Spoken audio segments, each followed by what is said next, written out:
marketga borsang hamma yoqda kasal, больницалар to'la, poliklinikalar to'la.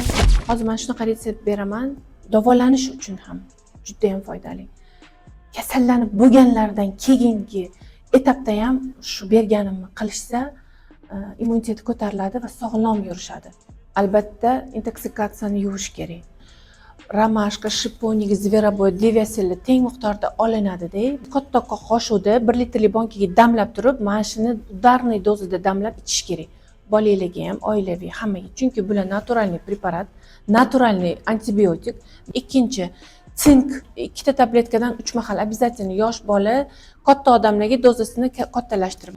Askorbinovaya kislota bitta tabletkadan 3 mahal, iloji boricha 1 oy davomida bu narsalar. Vitamin D обязательно bu ham kerak. 5-inchisi kalsiy. Kalsiyni mozgovoyni ham olish kerak, детский kalsiy, взрослый kalsiy. Uchalasini qo'shgan holatda ichish kerak. Qo'shiladi prebiotiklar. Prebiotiklardan men Linux Lactogen demayapman. Olinglar inulin, fruktozan. Mana shular rosa yaxshi ishlab beradi. Ichaklarni tozalaydi. Ichaklarni florasini yaxshilaydi va immunitetni ishlatib beradi.